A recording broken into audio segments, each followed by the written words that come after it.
कृष्णाय वासुदेवाय देवकीनन्दनाय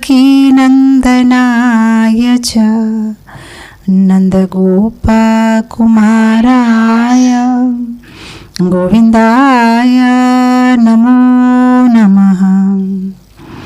नमो पङ्कजनाभाय नमो पङ्कजमालिने नमो पङ्कजनेत्राय नमस्ते पङ्कजाङ्घ्रि। हे कृष्ण करुणा सिन्धु दीनबन्धु जगत्पते गोपेश गोपिकान्त राधाकान्त नमोस्तुते। तप्तकाञ्चन गौराङ्गी राधे वृन्दावनेश्वरी वृषभानुसुते देवी प्रणमामि हरिप्रिये।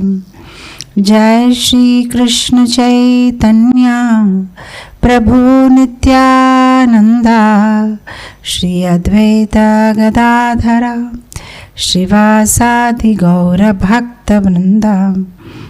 हरे कृष्णा कृष्णा कृष्णा हरे हरे हरे राम राम राम हरे हरे। नमो ओम विष्णुपादाय कृष्णप्रेष्ठाय भूतले श्रीमते भक्तिवेदांत स्वामिन्निति नामिने।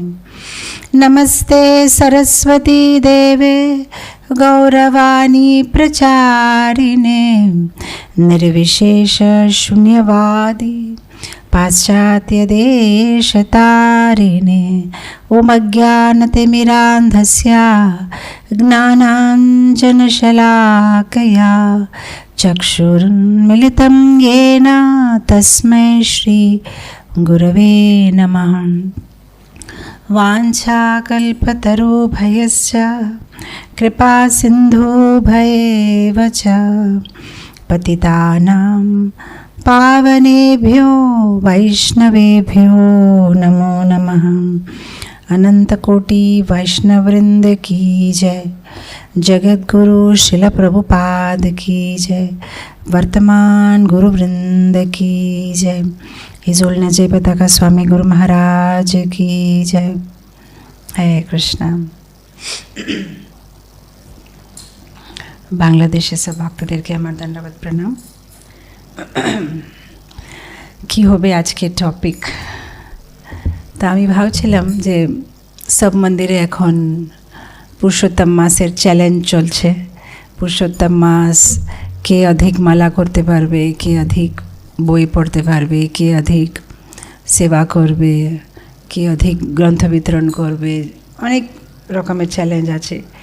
কিন্তু প্রকৃত চ্যালেঞ্জ এটা আছে যে আমরা আমাদের কি মনকে বদলতে পারবো কি না, আমাদের দৃষ্টিকে বদলতে পারবো কি না।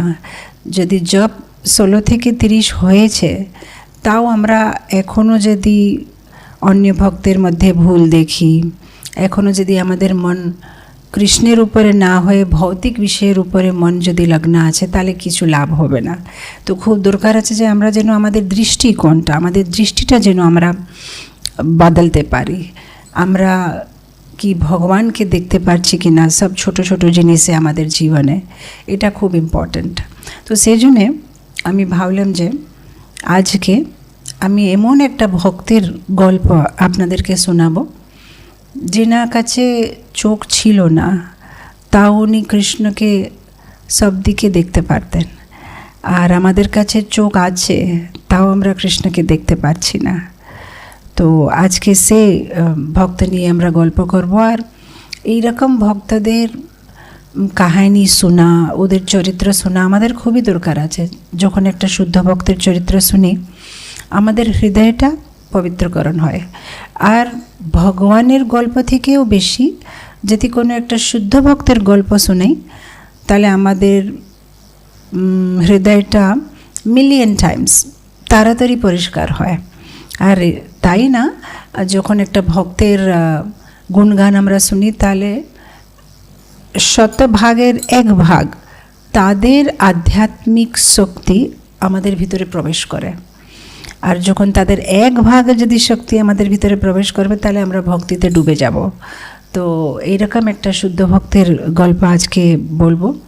এমনি তো যখন ভগবানের গল্পগুলো বললে ভক্তরা আনন্দ করে, আর ভক্তের গল্প শোনালে ভগবান আনন্দ করে। আজকে পুরুষোত্তম মাসের এই শুভ দিনে ভগবানকে আনন্দ দেব। ওনার একটা প্রিয় ভক্তের চরিত্র নিয়ে আমরা চর্চা করব। তো যদি আপনারা হিন্দি ভাষী, যদি কেউ ভারতে কোনো হিন্দি ভাষী শহরে কোনো দিন থেকেছেন, তাহলে এই ভক্ত যার কথা আমি এখন বলবো, সে খুবই প্রখ্যাত, খুবই ফেমাস। যেহেতু উনি খুব সুন্দর সুন্দর হিন্দি ভজনগুলো লিখেছেন। হিন্দি ভজন না, অবধি ভাষাতে, ব্রজ ভাষাতে খুব সুন্দর সুন্দর ভজনগুলো লিখেছেন।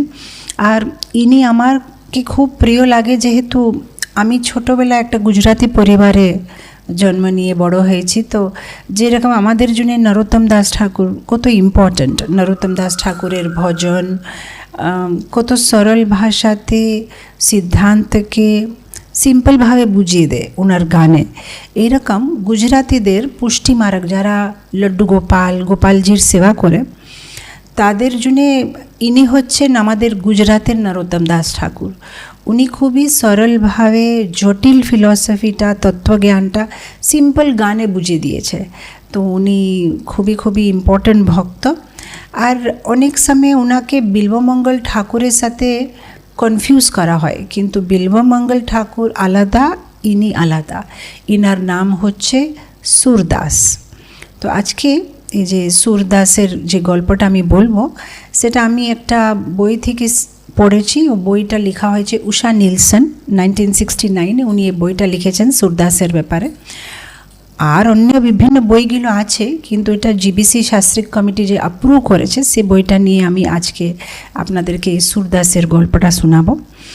আর শিল প্রভুপাদ মাঝে মধ্যে ওনার ক্লাসে সুরদাসের ব্যাপারে বলেছেন। উনি বলেছিলেন যে ভগবানকে দেখতে জন্যে ভৌতিক চোখ লাগবে না। সুরদাস একটা অন্ধ কবি ছিলেন, তা উনি ঠাকুরকে দেখতে পেলেন। তো এরকম উনি মাঝে মাঝে ওনার লেকচারে উনি অনেকবার সুরদাসের উল্লেখ করেছেন। আর সুরদাসের ভজনগুলো যদি কেউ হিন্দি জানে, এত সুন্দর, এত মিষ্টি করে। আমি তো ছোটোবেলায় মানে নরসিংহ মেহতা, সুরদাস এদের ভজন শুনে বড় হয়েছি।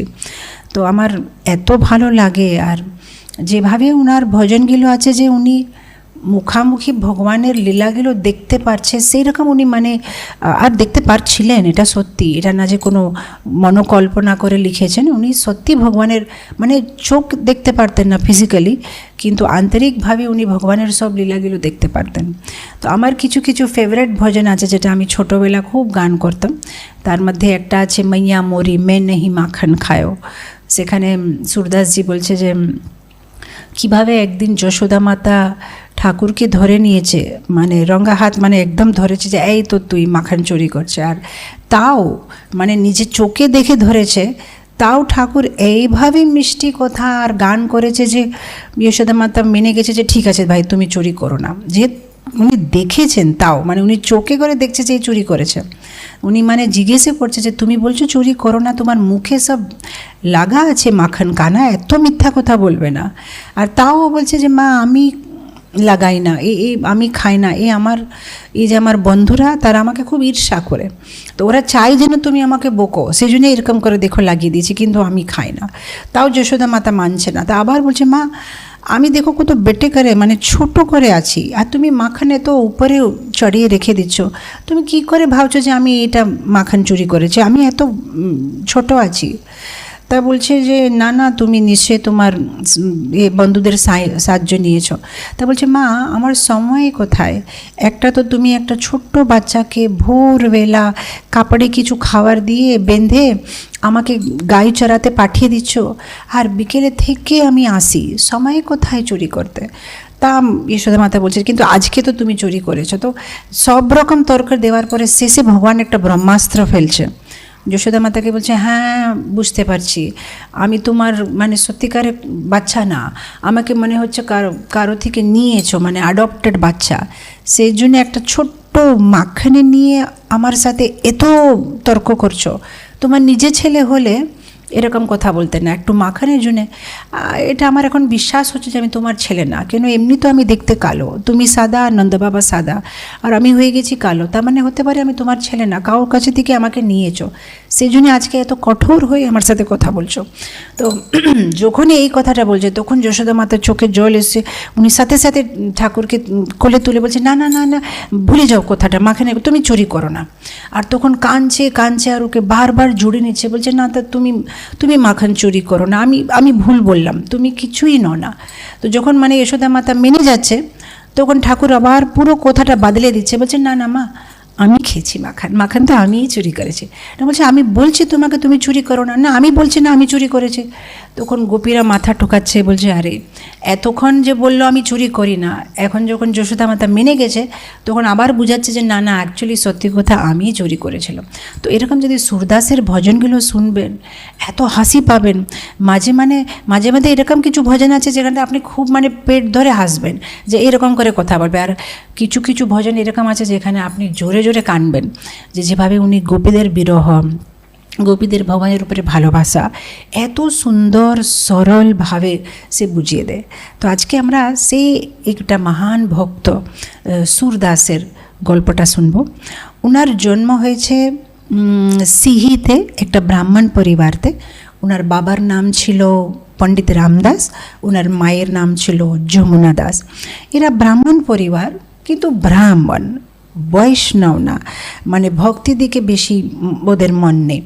এনার জন্ম হয়েছে সিহি নামে গ্রাম, সিহি নাম একটা গ্রাম আছে, সিহি নামে দিল্লি আগ্রার মাঝে সেই গ্রামটা পড়ে। সে সিহি গ্রামটা আমাদের জন্য একটা ইম্পর্টেন্ট জায়গা, যেহেতু ওখানে একটা ঘটনা ঘটেছিল। শ্রীমদ্ ভাগবতমে পরীক্ষিত মহারাজের যে বৃত্তান্তটা আসে, কিভাবে ওনাকে তক্ষক সাপ কেটেছে 7 দিনে ভাগবত সপ্তাহ পরে। সো যখন ওনাকে এই তক্ষক সাপ এসে কেটে দেয়, তখন ওনার ছেলের জন্ম যায়, খুব রেগে যায়, আমার বাবাকে সাপ কাটবে, এই আমি পুরো সাপ জাতিকে ছাড়বো না, আমি সবাইকে মেরে ফেলবো। তো সাথে সাথে উনি কী করছেন, সব ব্রাহ্মণদেরকে ডেকে একটা বিশাল বড় যজ্ঞের অনুষ্ঠান করে। আর সেই যজ্ঞের মন্ত্রের শক্তিতে যত সর্প ছিল সবাই ওখানে এসে মরে যাচ্ছে, মানে সবাই ওখানে এসে যে অগ্নিতে প্রবেশ করছে, আর হাজার হাজার সর্প এরকম করে মরে যাচ্ছে। খুব বিশাল বড় একটা সর্পযজ্ঞ। তখন ব্রহ্মা ওখানে আসে, এসে জন্মজয়কে বুঝায় যে দেখো যেটা হয়ে গেছে, এটা পুরো ভগবানের প্ল্যান, তুমি এখন আর এই সর্পদেরকে দোষ দেবে না, সবাইকে ক্ষমা করে দাও। তারপর ব্রহ্মা বুঝানোর পরে জন্মজয় সে সর্পযজ্ঞটা স্টপ করে। তো সেই সর্পযজ্ঞটা যেখানে হয়েছিল সেই জায়গার নাম হচ্ছে সিহি, আর সেই গ্রামে আমাদের সুরদাসের জন্ম হয়েছে। কেউ বলে ওনার জন্ম হয়েছে 1478, কেউ বলছে 1481, কেউ বলে ওনার মৃত্যু হয়েছে 1561, কেউ বলছে 1584।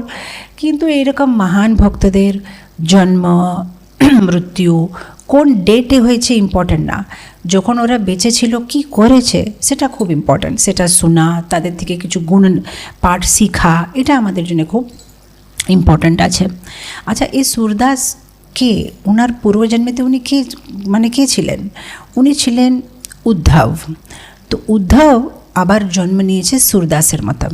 কেন যে উদ্ধব জন্ম নিয়েছে তার পিছনে অনেক কাহিনীগুলো আছে। কেউ বলছে এটা সত্যি, কেউ বলছে ওইটা সত্যি। আমি 3-4টা কাহিনী আপনাকে বলবো। যে অনেক বৈষ্ণব আচার্যরা বলছে যে অ্যাকচুয়ালি কী হয়েছিল, গোলক বৃন্দাবনে একবার রাধারানী আর কৃষ্ণ কিছু গল্প করছিলেন। রাধারানী আর কৃষ্ণ গল্প করছে যে কীভাবে আমরা কাকে পাঠালে ভালো হয় এই ভারতভূমিতে কিংবা এই ভূলোকে, কাকে পাঠালে ভালো হয় প্রচারের জন্য। তো এরকম যখন ওরা কথা বলছে তখন উদ্ধব ওনাদের সাথে দেখা করতে জন্য ভিতরে ঢুকতে চেষ্টা করছে। সেখানে ললিতা সখী বলছে, এ উদ্ধব ভিতরে যাবে না, দুজন কিছু কথা বলছে, তুমি একটু বাইরে দাঁড়াও। বলছে না, আমি এখনই যাবো, আমার কিছু কথা আছে। তখন যখন জোর জবরদস্তি করে চলে যাচ্ছে তখন ললিতা বলছে যে তুমি যেন অন্ধ হয়ে যাও, কেন রাধাকৃষ্ণ যখন মানে সাথে করে বসে আছে এরকম যাওয়া উচিত না, তুমি যেন অন্ধ হয়ে জন্ম নেবে, কেন তোমার বুদ্ধিশুদ্ধি কিছু নেই। তখন উদ্ধব বলছে যে এত ছোট জিনিসে আমাকে এত বড় শ্রাপ দিলে, তুমি যাও কোনো একটা যবন পরিবারে তুমি জন্ম নেবে। তো এরকম দুজন এক দুসরাকে শ্রাপ দিচ্ছে। কেউ আচার্য বলছে যে না না, এটা গোলক বৃন্দাবনে হয় না, এই ঘটনাটা ভৌম বৃন্দাবনে হয়েছে। ভৌম বৃন্দাবনে যখন উদ্ধব ভগবান কৃষ্ণের সন্দেশ নিয়ে এসেছিলেন মথুরা থেকে, ওনার যে মেসেজ লেটার, ওনার যে চিঠিটা নিয়ে এসেছিলেন, গোপীদেরকে পাঠালেন, তখন উদ্ধব একটা পুরো ট্যুরে গেছে, মানে বৃন্দাবনে যেখানে যেখানে ভগবানের সুন্দর লীলাগুলো হয়েছে সেই লীলাস্থলগুলো দর্শন করতে গেছে। সো সেই দর্শন করতে সময় উনি নিকুঞ্জ বনের ভিতরে ঢুকছে, সেখানে ললিতা সখী বলছে এখানে কিন্তু আপনি যেতে পারবেন না। বলছে কেন? আমি দেখতে চাই এখানে। না না, এখানে রাধাকৃষ্ণ লীলা হয়। বলছে রাধাকৃষ্ণ লীলা হয়? কৃষ্ণ তো মথুরাতে আছে। তখন ললিতা বলছে তুমি এতটুকু বুঝতে পারো না, ভগবানের নিত্যলীলা বৃন্দাবনে চলতে থাকে, ঠাকুর এখানে সবসময় আছে, তো রাধারানীর সাথে নিকুঞ্জে কিছু লীলা হচ্ছে, তুমি যাবে না? বলছে আমি তো যাব। যখন জবরদস্তি যাচ্ছে, বলছে যাও, তুমি গিয়ে অন্ধ, একটা অন্ধ সাধুর মতন তোমার একটা জন্ম হবে। তখন উদ্ধব বলছে যে তুমি আমাকে এরকম শ্রাপ দিচ্ছ, আমি তোমাকে শ্রাপ দিচ্ছি। এখন আরেকজন বৈষ্ণব আচার্য বলছে এটা কোথায় হলো এই যে জিনিসটা, যে একবার উদ্ধব যখন এই যে মথুরা থেকে এসেছিলেন, তখন উনি একটা মাটির হাঁড়িতে নিয়ে জল খাচ্ছিলেন। তখন ললিতা বলছে খাবে না খাবে না, ওটা দূষিত, ওই পাশেটা না, এই পাশে হাঁড়িটা নাও। তখন উদ্ধব বলছে যে যখন এই দূষিত হাঁড়ি, তখন ভালো হাঁড়িতে কাছে কেন রাখা আছে? তোমার এতটুকু বুদ্ধি নেই যে কোনটা সূচি কোনটা মুচি জানো না? গিয়ে তুমি একটা ইয়মান পরিবার, একটা ম্লেচ্ছ পরিবারে তোমার জন্ম হোক, তুমি এতটুকু বুদ্ধি নেই যে যেটা দূষিত হাঁড়ি, যে কলসিত আছে, সেটা একটু আলাদা করে রাখবে? তখন ললিতা বলছে তোমার কি চোখ নেই? তুমি কি দেখতে পাচ্ছ না যে কোনটা ভালো কোনটা খারাপ? এরকম করে কেন হঠাৎ করে নিয়ে নিয়েছো? যা তুমি গিয়ে একটা অন্ধ হয়ে জন্ম নেবে। তো দুজনে এক দুসরাকে শ্রাপ দিয়েছে, সেজন্যে উদ্ধবকে জন্ম নিতে হলো সুরদাসের মতন। কিন্তু কিছু আচার্যরা বলছে এইগুলো তো সব অজুহাত আছে। জানে করে উদ্ধব সুরদাসের মতন কেন জন্ম নিয়েছে? যে উনার খুবই ইচ্ছা ছিল যে আমি গোপীদের মহিমা যেন পুরো জগৎকে শোনাই, যে গোপীরা ভগবানকে কত ভালোবাসত, আমি বৃন্দাবনের এই সুন্দর লীলাগুলো যেন পুরো জগৎকে শোনাতে পারি। তো যে আমরা জানি যে এখন উদ্ধব বৃন্দাবনে গিয়েছিলেন, উনি খুব ইমপ্রেস হয়ে গেছিলেন গোপীদের নিয়ে। উনি মানে ওনার ইচ্ছা ছিল যেন আমি গুলমালতা হয়ে জন্ম নিই, যেখানে গোপীদের পায়ে আমার মাথার উপরে পড়ে। তো ওনার এমনি গোপীদের উপরে খুব মান ছিল, খুব ভালোবাসা ছিল। তো ওনার ইচ্ছা ছিল যে আমি পরের জন্মে সুন্দর সুন্দর গান রূপে গোপীদের যেন গুণগান করতে পারি। তো এরকম উদ্ধবের জন্ম হয়েছে সুরদাসের মতো। এরকম আপনি দেখবেন ভগবানের ভক্তরা কখন জন্ম নেবে, কোথায় জন্ম নেবে, কী করবে, সেটা ভগবানের অলরেডি প্ল্যানিং আছে। কিন্তু যোগমায়া তাকে কিছু লীলার মতন করে ফেলবে, যেটাতে আমাদের একটু আসক্তি হবে যে ও এরকম হয়েছে ওরকম হয়েছে। কিন্তু সব কিছু ভগবানের আগে থেকে প্ল্যানিং থাকে। যেরকম আমি এক জায়গায় শুনেছিলাম মীরাবাইয়ের ব্যাপারে। উনি পূর্বতে একটা গোপী ছিলেন, আর তখনকার দিনে ছোট বাচ্চাদের মেয়ের বিয়ে হয়ে যেত। তো উনি একটা ছোট্ট গোপী, তার বিয়ে ঠিক হয়ে গেছে। তো যেদিনে ওনার বিয়ে, ওনাকে খুব সুন্দরভাবে সাজিয়েছে। তো বিয়েতে মানে খুব সুন্দর সাজাবে, একটু গহনাগুলো দেবে, তাই এখানে কিছু আলপনা মাতম করবে। তো উনি খুব সুন্দর সাজিয়েছে। আর তখনকার দিনে কি মাতাজিরা মানে পুরো ঘুঙ্গরটা নাক প্রজুত মানে ঢেকে থাকে শাড়ি। তো কৃষ্ণ তখন গিয়ে বলছে যে একবার দেখি তোমার মুখটা কীরকম লাগছো তুমি দেখতে, মানে যে বিয়ে বাড়িতে কীরকম সুন্দরভাবে সাজানো হয়। তো উনি মানে কৃষ্ণকে মুখটা দেখাচ্ছিল না, এই পাশে ওই পাশে করছে। আর কৃষ্ণ মানে বারবার করছে একবার দেখি তোমাকে দেখতে কীরকম লাগছো, তুমি আজ তোমার বিয়ে। তো যখন এরকম হয়েছে তখন কৃষ্ণ ওনাকে বলছে ঠিক আছে, তুমি এত যে আমি আতুর তোমাকে দেখতে জন্য, তাও তুমি আমাকে কষ্ট দিচ্ছ, তো পরের জন্মে তুমি আমাকে দেখতে জন্য অনেক কষ্ট করবে, আমি তোমাকে দেখা দেব না, তখন দেখি কীরকম হয়। তো এরকম তারপরে ওনার পরের জন্মেতে মীরাবাই হয়েছে, যেখানে উনি ঠাকুরকে দেখতে জন্য গলি গলি ঘুরছে, গান করছে, খুব কাঁদছে যে আমি একবার কৃষ্ণ তোমাকে দেখতে চাই। তো এরকম অনেক সুন্দর সুন্দর গল্প আছে যে সব কিছু ভগবানের কিছু না কিছু প্ল্যান থাকে, যে কোথায় জন্ম নেবে, কিভাবে জন্ম নেবে, তার সাথে কি হবে, এটা পুরো ভগবানের প্ল্যানিং থাকে। তো এখন সুরদাসের জন্ম হয়েছে একটা অন্ধ ছেলে, মানে জন্ম থেকে উনি অন্ধ ছিলেন। তো সেই জন্য ওনার জীবনে সে ভুলিয়া তোমারে সংসারে আসিয়া সে জিনিসটা হয় না। যেরকম ভক্তিবিনোদ ঠাকুর যে ভুলিয়া তোমারে গানে বলছে যে আমি যখন জননী যথরে ছিলাম তখন ভগবান আপনি আমাকে দর্শন দিলেন, কিন্তু তারপরে যখন আমার জন্ম হলো আমি মায়া জালে পড়ে গেলাম, যেহেতু এ সব আত্মীয়দেরকে দেখে এ পরিবার সদস্য আমাকে এত ভালোবাসা দিচ্ছিল, এদের সবাইকে দেখে আমি আপনাকে ভুলে গেলাম। কিন্তু ইনার জন্মাতে সেই ঘটনাটা হয় না, কোনো ভুলিয়া তোমার হয় না কেন। উনি জন্ম থেকে মানে ওনার সব জ্ঞান ছিল, উনি ভগবানকে খুব ভালোবাসতেন, ওনার কোনো মায়া আসক্তি, কোনো ভৌতিক ইচ্ছা কিছুই ছিল না। তো যখন ওনার জন্ম হয়, ওনাদের মা বাবারা খুব দুঃখী যে এইটা কি একটা অন্ধ বাচ্চা, আমাদের সব কিছু অমঙ্গল হয়ে গেছে, এরকম একটা বাচ্চা আমাদের কাছে জন্ম নিয়েছে। তো ওরা ছোটোবেলা থেকে তাকে মানে ভালোবাসে না, মানে তাকে একটু দূর দূর রাখতেন। এখন এরা অনেক গরিব ছিল, মানে দানের উপরে নির্ভর হয়ে আছে। তো একবার এরকম হয়েছে যে ওনার বাবা তো ব্রাহ্মণ, একটা কোনো বড় অনুষ্ঠান করেছে, সে অনুষ্ঠানে উনি 2 টাকা দান পেয়েছেন। না তখনকার দিনে 2 টাকা মানে অনেক বড় জিনিস। তো উনি বাড়ি এসে দেখাচ্ছে, এই দেখো আমি 2 টাকা পেলাম, আর আমি 6 মাস কিচ্ছু করতে হবে না, আমাদের এখন সব খরচাগুলো মানে হয়ে যাবে। এখন আর পুরো রাত উনি ঘুমাতে পারছেন না, পুরো রাত ওনার ওয়াইফকে বলছে, এই দেখো আমি না কালকে এটা কিনবো, ওটা কিনবো, এটা কিনবো, এটা করবো, ওটা করবো। ওনার বউ বলছে ঘুমিয়ে যান, আর কতক্ষণ সে 2 টাকাকে দেখতে থাকবেন। তো বলছে না না, আমার ভয় লাগছে যে যদি কোথায় রাখে, তুমি ভালোভাবে রেখে দেবে, আমাকে কাল সকালে দেবে। তো ওনার ওয়াইফ কী করেছে, একটা ভালো সুন্দর একটা মখমলের কাপড়া, সে কাপড়ার ভিতরে 2 টাকা রেখে ভালোভাবে কোথাও লুকিয়ে দিয়েছে। তো পরের দিনে উনি তাড়াতাড়ি উঠে স্নান টান করেছে, আর ওনার বউকে বলছে যে দাও তাহলে আমি এখন নিয়ে যাই, কিছু কেনাকাটি করি। যখন নিতে গেছে দেখছে পয়সাটা নেই, আর এখন দুইজনই কাঁদছে যে কী হলো, আমি তো এখানেই রেখেছিলাম। তা পুরো বাড়ি খুঁজছে ওরা, কোথাও পাওয়া যাচ্ছে না। তো সুরদাস ওখানে এসে জিজ্ঞেস করছে যে বাবা কী খুঁজছেন আপনি, আমি কি কিছু সাহায্য করব? তখন সুরদাসকে ওরা ব্যঙ্গ করছে যে তোমার তো এমনি চোখে দেখা যায় না, তুমি কি সাহায্য করবে, যাও ডিস্টার্ব করবে না, বসে থাকো, আমরা কিছু ইম্পর্ট্যান্ট করছি। তখন বারবার জিজ্ঞেস করছে কিন্তু কি হলো, ও যে আমাদের 2 টাকা হারিয়ে গেছে। তখন সুরদাস মানে বড় লেকচার দিচ্ছে যে ওই 2 টাকার জন্য এত কান্না কাটি, ঠিক আছে যেটা ভগবানের যেটা ইচ্ছা হয়েছে। বলছে না না, তুমি বেশি কথা বলবে না, ছোট বাচ্চা বড় কথা বলছো। তখন সুরদাস বলছে বাবা একটা কথা বলবো, আমি আপনাকে বলতে পারবো 2 টাকা কোথায় আছে, কিন্তু আমার একটা শর্ত আছে, আমি 2 টাকাটা আপনাকে খুঁজে দেব, কিন্তু তারপরে আমি বৃন্দাবনে চলে যাব, আমি এখান থেকে চলে যাব বাড়ি ছেড়ে। এখন সুরদাসের একটা স্পেশাল কোয়ালিটি ছিল, উনি চোখে দেখতে পারতেন না, কিন্তু ভবিষ্যতে কি হবে অনেক কিছু মানে উনি জানতে পারতেন, বলতে পারতেন। এটা ওনার মা বাবারা জানে না। তো উনি ভাবছেন যে এমনি বড় বড় কথা বলছে হ্যাঁ ঠিক আছে তুমি বৃন্দাবন চলে যাবে, আগে দো, তুমি লুকিয়েছো নাকি, আগে দো কোথায় আছে যে 2 টাকাটা।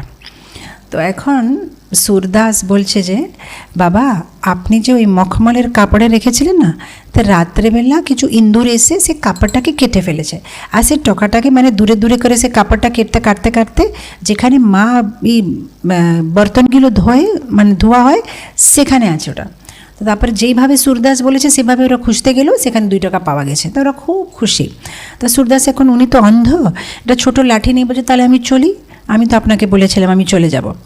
এখন ওরা বলছে কি সত্যি চলে যাবে, বস তুই কোথায় যাবি। এখন অনেক সময় কী হয়, বাচ্চারা কিছু বলে কিন্তু যে সত্যি সে পালন করবে সেটা তো বিশ্বাস হয় না। যেরকম আমার মনে আছে, আমার ছোট ছেলে নিমাই যখন ছোট ছিল না, মাঝে মাঝে যদি কিছু আমরা বকে দিই, কিছু বলি, ও বলবে তাহলে আমি চলে যাচ্ছি বৃন্দাবন। তখন ওর বয়স ছিল 4, বড় জোর 4.5 বছর, ও 4.5-5 বছর, বেশি মানে না। তাও এরকম আমি তাহলে বৃন্দাবন চলে যাচ্ছি, আমি তাহলে বৃন্দাবন চলে যাব। আর আমরা অনেক হাসি পেতাম, ঠিক আছে চলে যা বৃন্দাবন যা। আর তারপরে বৃন্দাবন যাওয়া মানে ও কী করবে, দরজার পিছনে লুকিয়ে যাবে। তা আমরা তারপরে জানে করে জোরে জোরে বলবো যে নিমাই তো চলে গেল, তাহলে আমরাই খাই এখন রসগোল্লা, আর তো নিমাই তো নেই, তাহলে আমরাই খেয়ে নিই। তখন আবার ছুটে আসবে, না আমি খাবো, তুই বৃন্দাবন যাস না, পরে যাবো, আগে রসগোল্লা খাবো। তখন আমরা অনেক হাসি পেতাম যে বাচ্চারা তো এরকম কিছু না কিছু বলতে থাকে। আর ভক্তদের বাচ্চারা তো আর কিছু জানেই না, ওরা তো মায়াপুর বৃন্দাবন ছাড়া ওদের জীবনে ওরা কিছু মানে শুনেই না ছোটোবেলা থেকে। তো এটাই বলবে মায়াপুর চলে যাব, বৃন্দাবন চলে যাব। তো এখন ওনার মা বাবারা ভাবলো যে এমনি বলছে বাচ্চাটা যে বৃন্দাবন চলে যাব, কিন্তু এ সত্যি বলছে আমি বৃন্দাবন যাব। তখন তর্কাতর্কি আরম্ভ হয়েছে। তখন ওর বাবা বলছে কোথায় রে যাবি, তো তোর চোখ নেই কিছু নেই, মা বাবা হলেও অনাথের মতন ঘুরতে চাইস। তখন সুরদাস বলছে কে বলছে আমি অনাথ, আমার নাথ আছে, আপনি জানেন না আমার ঠাকুরের নাম হচ্ছে দ্বারিকানাথ, আমার ঠাকুরের নাম হচ্ছে বদ্রীনাথ, আমার ঠাকুরের নাম হচ্ছে জগন্নাথ, আমার ঠাকুর নাম হচ্ছে শ্রীনাথ, আমার ঠাকুরের নামের সাথেই লেখা আছে নাথ, উনি তো সবার নাথ, কিসের অনাথ, আমি কোনো অনাথ না, আমি ঠাকুরের কাছে থাকবো, আমি চলে যাব। এখন যখন অনেক বেশি তর্ক হচ্ছে, ওর বাবা বলছে ঠিক আছে চলে যাক, কিন্তু তোর চোখ নেই, তুই অনেক, তোর খুব অসুবিধা হবে। তখন বলছে কেন, আমার কোনো অসুবিধা নেই, আমার চোখ না হলে কি আছে, ঠাকুরের চোখ আছে, উনি আমাকে দেখবেন। তখন ওর মা বাবারা মনে মনে মধ্যে ভাবছে যে ছেড়ে দো ওকে, এমনি তো এই ছেলেটা যখন থেকে এসেছে আমাদের বাড়িতে সব কিছু অশুভই হয়েছে, এখন মনে হয় চলে যাচ্ছে, আমাদের কাছে পয়সা আছে, আমরা আনন্দে থাকবো, তো ওকে ছেড়ে দিয়েছে। এখন সুরদাস, ওনার একটা খুব সুন্দর গুণ ছিল, উনি মানে সাথে সাথে খুব সুন্দর একটা ভজন রচনা করে ফেলবে। মানে এটা না যে সময় লাগবে, কিছু বিচার করতে হবে, এমনি তো উনি দেখতে পারতেন না, কোনো বই টই কিছু করতে পারতেন না, বাট মানে এরকমই করে মানে উনি একটা সুন্দর গান সৃষ্টি করবে।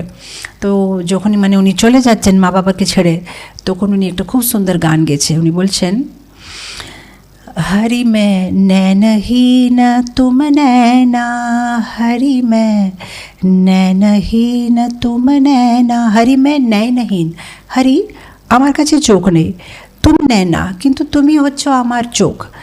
থাম উঙ্গরিয়া জোন ডগরিয়া, থাম উঙ্গরিয়া জোন ডগরিয়া, ले चलो मोहे जानो, हरि मैं नैनहीन तुम नैना। বলছে থামো উঙ্গারিয়া, ঠাকুর আমার হাত ধরো, আর তুমি যেখানে আমাকে নিয়ে যাবে নিয়ে যাও, আমার হাত ধরে নিয়ে যাও আমাকে। এই কথাটা আমার এত ভালো লাগে যে এখানে সুরদাস কত বুদ্ধিমান আছে। ও বলে না যে ঠাকুর আমি তোমার হাত ধরবো, বলছে তুমি আমার হাত ধরো। এটা খুব ইম্পর্ট্যান্ট জিনিস। কেন, আমরা যদি ঠাকুরের হাত ধরবো, কোনো দিন মায়া দিকে আকর্ষিত হয়ে হাত ছেড়ে চলে যেতে পারবো, কিন্তু যদি ঠাকুর আমাদের হাত ধরবে তাহলে উনি তো ছাড়বেন না। আমরা যতই মায়া দিয়ে আকর্ষিত হয়, উনি আমাদেরকে ধরে রাখবে। সেজন্য ও বলছে না যে আমি তোমার হাত ধরবো, বলছে তুমি আমার হাত ধরো, আমার হাত ধরো, আর যেখানে তুমি নিয়ে যাবে আমি রেডি আছি, চলো। তো এরকম করে উনি চলে পড়লেন।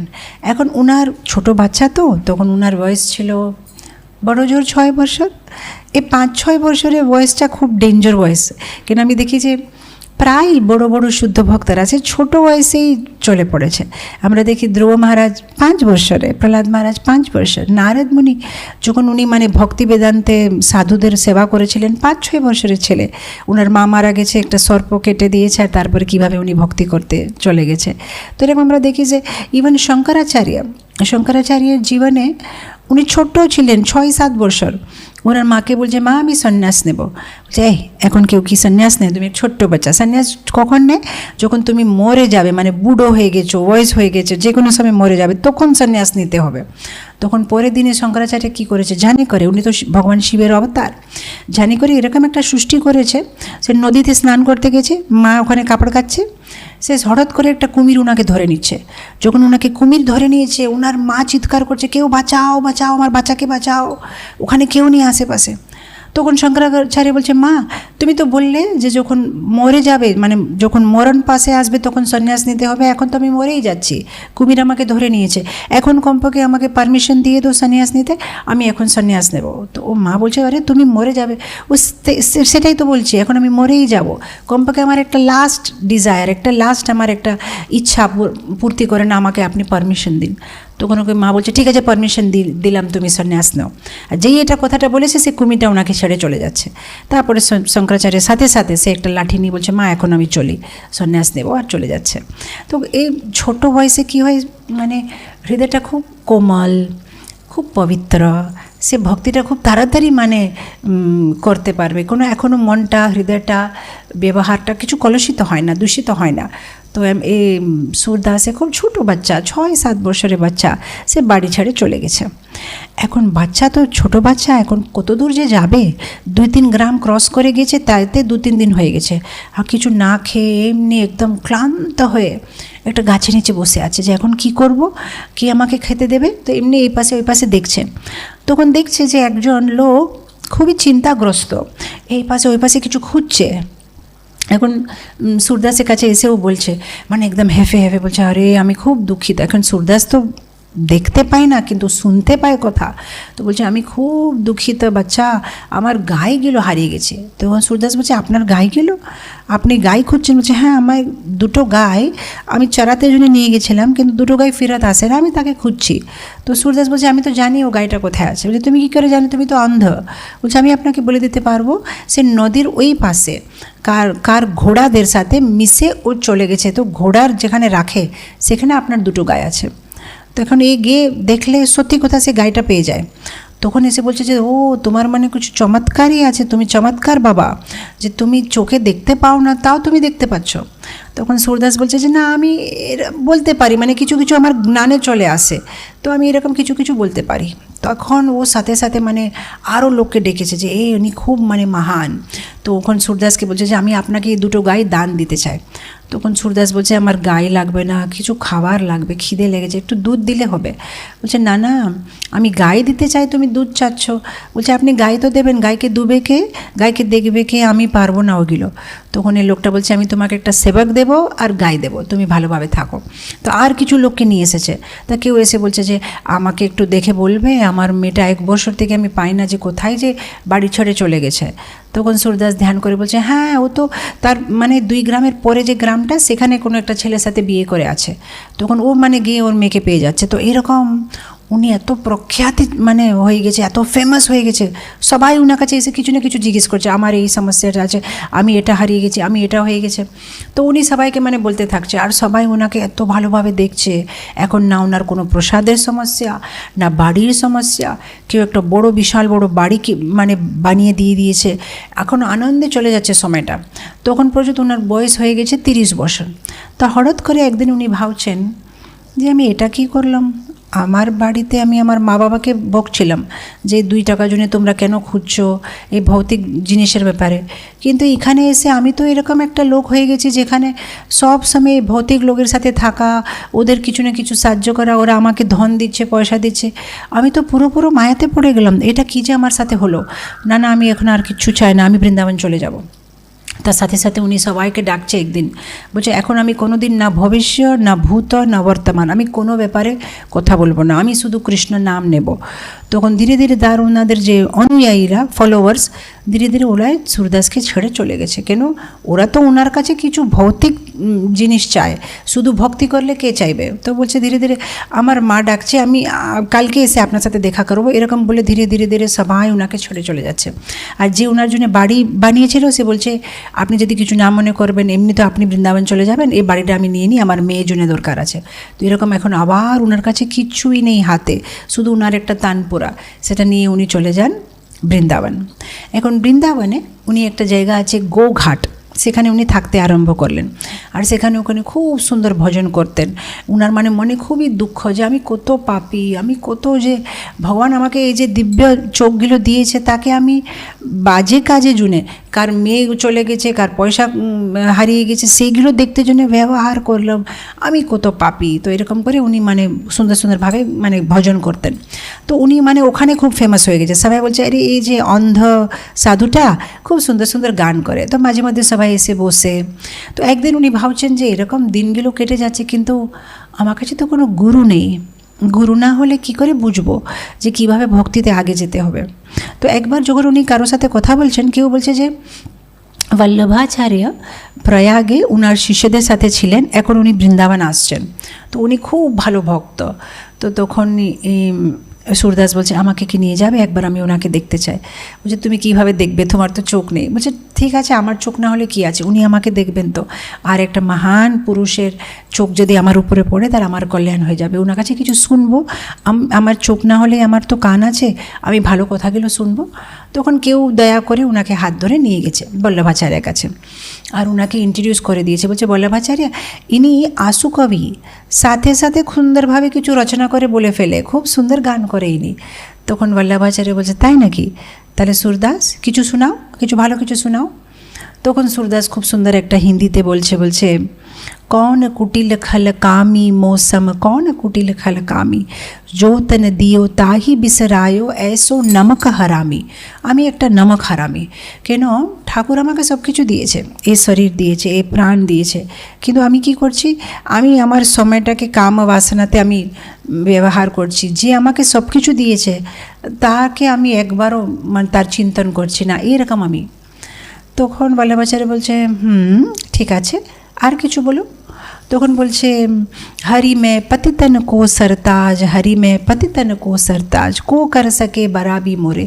বলছে যে পতিত, যারা পতিত আছে না তাদের সরতাজ, তাদের রাজা আমি, আমার সাথে কেউ বরাবরি করতে পারবে না, এত পতিত আছি আমি। তখন বলছে ঠিক আছে, আর কিছু বলো সুরদাস। তখন সুরদাস বলছে নির্বলকে বলরাম, যে যারা নির্বল আমার মতন তার বলরাম আছে, তার ভগবান আছে। তো বলছে ভগবান এত দয়ালু, দ্রৌপদীর রক্ষা করেছে, গজেন্দ্র রক্ষা করেছে। গজেন্দ্র যখন বলেছে হরি, সে হ বলেছে তখন ভগবান এসে গেছে। রি বলতে প্রচুর মানে ভগবান অপেক্ষা করেনি, আর গে গজেন্দ্র সাহায্য করেছে। কি ঠাকুর আপনি আমার সাহায্য করবেন না? তো এরকম করে তখন বল্লভাচার্য বলছে আমি শুনতে থাকছি, কিন্তু তোমার সব ভজন এই সুরদাস, তুমি শুধু নিজের কথা বলছো। আরে ভগবানের সুন্দর লীলা কীর্তন করো, তুমি বারবার তোমার ব্যাপারেই বলছো, ভগবানের ব্যাপারে বলো। তখন সুরদাস ভাবছে আরে গুরু মানে গুরুই, গুরু ঠিকভাবে বলতে পারবে কোথায় ভুল হচ্ছে। তখন সুরদাস মনে মধ্যে ভাবছে যে এটা তো গুরু ঠিক বললেন। তখন বল্লভাচার্য বলছে যে বিনয়ী মানে নিজের ব্যাপারে কম বলা, নিজের ব্যাপারে বিনয়ী মানে আমরা ভাবি যে আমি খুব দিন, আমি খুব এরকম, আমি এখানে যদি আমি তাহলে কিসের বিনয় হচ্ছে? আমি না, শুধু ঠাকুরের উপরে ফোকাস করতে হবে। অনেক সময় আমাদের ইস্কনে আমরা এটা খুব ভুল বুঝি। ত্রিনাদপি শুনিছে না, 13 রবি সহি শোনাতে আমরা কি বুঝি যে হাম্বল মানে আমি খুব লীন, আমি খুব দিন, আমি খুব। যদি এখানে আমরা আমি করতে থাকবো আর ভগবানের চিন্তন না করব, তাহলে তো শেষে আমরা নিজের চিন্তনই করলাম, তাহলে কিসের বিনয়ী হলাম, কিসের নম্রতা আসলো আমাদের ভিতরে? তো একটা গুরু সে ঠিকভাবে বুঝতে পারবে। তো বলছে ঠিক আছে, তুমি যখন এত সুন্দর সুন্দর কবিতা করতে থাকো, সবসময় আমি দিন, আমাকে সাহায্য করো, আমাকে এইগুলো না বলে ভগবানের সুন্দর সুন্দর লীলা কীর্তন করো সুরদাস। যাও তুমি যমুনাতে স্নান করে আসো। যখন ও যমুনাতে স্নান করে বেরোয়, তারপরে ওনার যে গুরুদেব ওনাকে শ্রীমদ্ ভাগবতম শোনায়। আর স্পেশালি শ্রীমদ্ ভাগবতমের 10ম স্কন্ধ, ভগবানের সুন্দর সুন্দর লীলাগুলো। আর যখন গুরু মুখ থেকে সেই লীলাগুলো শুনে, সেই লীলাগুলো ওনাকে মনের মধ্যে প্রকট হয়। সে সব লীলাগুলো ওখানে উনি মানে দেখতে পাচ্ছে ওনার সামনে যে লীলাগুলো হচ্ছে বলে উনি খুবই আনন্দ। ধন্যবাদ ধন্যবাদ গুরুদেব, ধন্যবাদ, এখন আমি আপনার সেবাতে থাকতে চাই, আপনি কিছু সেবা দিন। তখন ওরা গুরু বলছে চলো আমার সাথে, আমি গোকুলে নিয়ে যাব তোমাকে।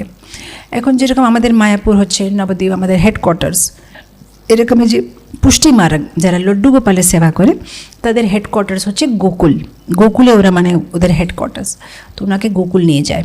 আর গোকুলে ওনার গুরুদেবের একটা খুব সুন্দর বিগ্রহ আছে, মানে ছোট কৃষ্ণের, যেরকম গুজরাতিরা ওরা লড্ডু গোপালের সেবা করে। তো এক হাতে যে গোপালের হাতে মাখন আছে, আর আরেকটা হাতে এরকম করে আছে, সেটাতে মাটির হাঁড়ি আছে, হাঁড়ির ভিতরে কি বলে ছাঁচ, বাটার মিল্ক। তো এরকম একটা বিগ্রহ রূপ। তো ওনাকে বিগ্রহের নাম হচ্ছে নবনীত প্রিয় লালজি। তখন ওনার গুরুদেব বলছে এই সুরদাস, আমার নবনীত প্রিয় লালজির ব্যাপারে কিছু বলো, খুব সুন্দর একটা কিছু গান করো। তখন সুরদাস এত সুন্দর একটা লীলা গান করছে, বলছে এই নবনীত প্রিয় লালজি, এই গোপালজি একদিন দেখছিল ভোরবেলা যে আমার মা কত দেখতে সুন্দর। আমার মায়ের ভ্রমের উপরে মানে এখানে একটা সাদা একটা লাল, একটা সাদা একটা লাল, একটা সাদা একটা লাল, সুন্দর সুন্দর সুন্দর সব ডটসগুলো আছে। তো আমি এরকম সাজতে চাই। সাধারণত আপনি দেখবেন বাচ্চারা মা যেভাবে সাজে বাচ্চারা এরকম সাজতে চায়। আমি দেখি আমার স্কুলেও ওই মা এরকম শাড়ি পরলে বাচ্চারা এরকম করে পড়তে চায়, এরকম এরকম কথা বলতে চায়, টিচারকে এরকমভাবে কথা বলবে, এরকম সেম টু সেম কথা বলতে চায়।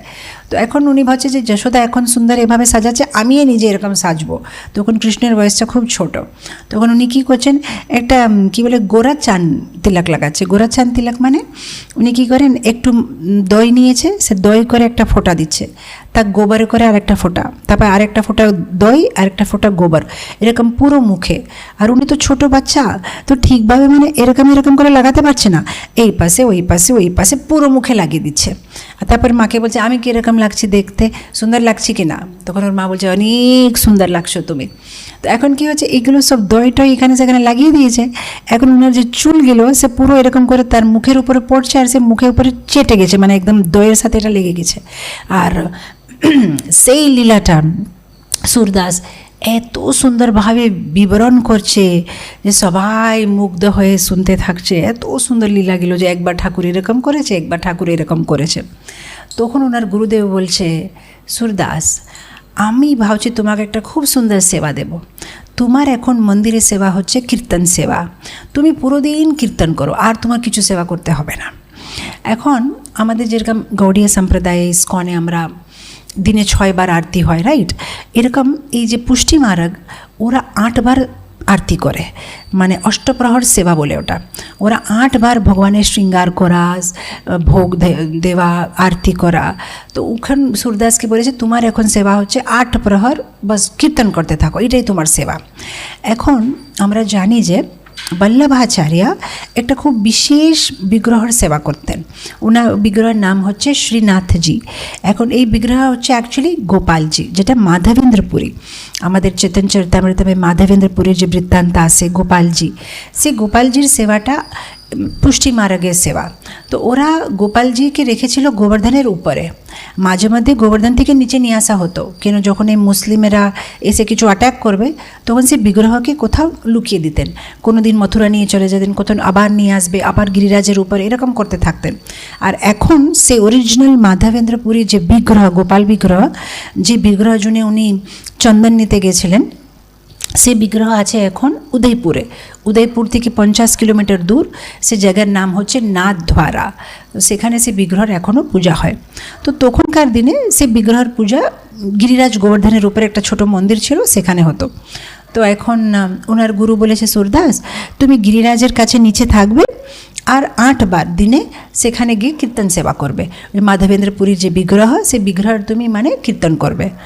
এখন উনি খুব খুশি, এত সুন্দর সেবা পেয়ে গেছে। তো সকাল দুপুর বিকেল রাত সুন্দর সুন্দর কীর্তন করছে।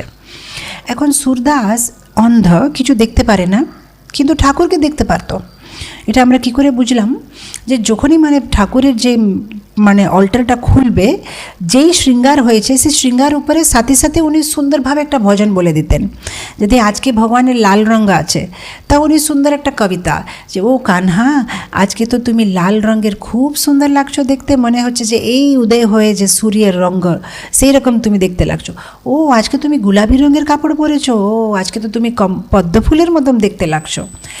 এখন এত সুন্দরভাবে উনি বলে ফেলতেন, সবাই অবাক হয়ে যাবে যে কী করে উনি বুঝতে পারছেন, উনি তো দেখতে পারেন না, কী করে বলে ফেলছে যে লাল কাপড় সাদা কাপড়, কী করে বলতে পারছে। তো এখন ওরা সেই দর্শনার্থী মানে সব ভক্তদের জন্য খুব ইম্পর্ট্যান্ট, মানে সবাই চলে আসতো ভগবানের দর্শন করতে। আমাদের ইস্কনেও মঙ্গলারতি থেকে বেশি দর্শনার্থী সবাই খুব পছন্দ করে, যেহেতু দর্শনার্থীতে আমাদের একটা আতুরতা থাকবে যে আজকে ভগবান কী কাপড় পরেছে, কিভাবে সাজিয়েছে পূজারীরা, কিভাবে ওনার মুকুট থাকবেন, কোন ফুল হবে, কীরকম মালা হবে, দেখতে একটা আতুরতা থাকবে যে কীরকম আজকে শৃঙ্গার। তো অনেক হাজার হাজার লোক আসতেন সে শৃঙ্গারটা দেখতে। আর সুরদাসের কথাগুলো শুনে সবাই খুব ইমপ্রেস। তো তাদের মধ্যে একজন ছিল যে সুরদাসের নিয়ে ঈর্ষা করছে। এখন প্রতি একটা অর্গানাইজেশনে এরকম কেউ না কেউ থাকবে যে ঈর্ষা করবে। তো সেই মনে মধ্যে ভাবছে যে সুরদাস তো খুব ফেমাস হয়ে গেছে, ভগবানের দর্শন থেকে বেশি এখন সবাই ওর গান শুনতে আসছে। তো আমার মনে হয় না সুরদাস ভগবানকে দেখতে পারে। আমার মনে হচ্ছে আগের দিন রাত্রে গোসাইজি মানে যে পূজারী, তাকে মনে হচ্ছে জিজ্ঞেস করে নিচ্ছে যে কালকে কোনটা কাপড় পরাবে, আর পুরো রাত মনে হচ্ছে বসে বসে লিখছে যে কিভাবে কালকে বলে সবাইকে ইমপ্রেস করব। তো এই সুরদাস যে এত বদমাশ, এত হিপোক্রেট, আমি এটা যেন সবাইকে মানে জানা করাবো। তো একবার উনি কী করছেন, গিয়ে যে পূজারীকে বলছে যে আজকে তুমি ভগবানকে কাপড় পরাবে না, কিচ্ছু পরাবে না, দেখি সুরদাস কী করবে। তখন গোসাইজি বলছে তুমি কেন সুরদাসে নিয়ে ঈর্ষা করো, আমি কোনো দিন সুরদাসকে বলি না কোন কাপড় পরাবো, ও দেখতে পারে। বলছে না, আমি এটা বিশ্বাস করি না। আচ্ছা, এখন তো আপনি আর সুরদাস সাথে কথা বলতে পারবেন না, আপনি তো এখন অল্টারের ভিতরে আছেন, আমি আপনাকে এখনই বলছি আপনি এখন কাপড় পরাবেন না, দেখি এখন সুরদাসের কী হবে। তখন গোসাইজি বলছে ঠিক আছে। এখন গোসাইজি তো জানে যে সুরদাস হচ্ছে শুদ্ধ ভক্ত, এ যতই মানে টেস্ট করো সুরদাস তো ভগবানকে দেখতে পায়। তো সেদিনে কী করেছে, 15-20 মিনিট আগে, দর্শনের 15-20 মিনিট আগে ভগবানের কোনো কিছু কাপড় না পরিয়ে দর্শন খুলে দিয়েছে। এখন দর্শন যখন খুলে দিয়েছে, এখন যে লোকটা যে ঈর্ষা করে সে বলছে সুরদাসজি কী হলো, করেন করেন গান করেন, আজকে ভগবানের শৃঙ্গারটা কীরকম আছে শুনি একটু, গান করেন আপনি। ও কোনো কিচ্ছু গান করছে না। বলছে কী ব্যাপার, আজকে কিছু গান করবেন না, এরকম করবেন না, আমরা সবাই অপেক্ষাতে আছি, একটু বলেন। তখন সুরদাসজি মুখটা এরকম করে হাসছে। বলছে কীভাবে ব্যাপার হাসছেন, কিছু গান করবেন না? বলছে আর কি গান করব। তখন উনি বলছেন যে আজ হরি দেখে নঙ্গম নঙ্গা, আজকে আমার হরি নঙ্গম নঙ্গা, এগুলো নগ্ন হয়ে দাঁড়িয়ে আছে, আমি আর কি গান করব। তো সেটা নিয়ে আবার উনি একটা গান করছেন যে আমার ঠাকুর কিছু না পরলেও কাপড়, মানে শুধু কপিন পরে দাঁড়িয়ে আছে আর একটা মতির মালা, তাও উনি এত সুন্দর, উনার প্রতি অঙ্গটা এত সুন্দর। আজকে সুরদাস গোপীদের সাথে মিলে ভগবানের উপরে হাসি করছে যে আজকে একদম ভগবান কিছুই পরে নেই। আর তারপরে উনি হঠাৎ করে বলছে আর আমি না, ভগবান নিজে হাসছে, দেখো দাঁত দেখে হাসছে। তো এরকম যখন উনি বলছে দেখো দাঁত দেখে হাসছে, সে সময়ে যত লোক ওখানে দাঁড়িয়েছিল ভগবানের দর্শনের জন্য, কিছু কিছু ভালো ভক্ত ছিল, কিছু কিছু নূতন এই এসেছে প্রথমবারে, কিন্তু সুরদাস যখন বলছে দেখো দাঁত দেখিয়ে হাসছে ভগবান, তখন সবাই ভগবানের উপরে দেখেছে, আর সত্যি সে সময় সবাই ভগবানের দাঁত দেখেছে।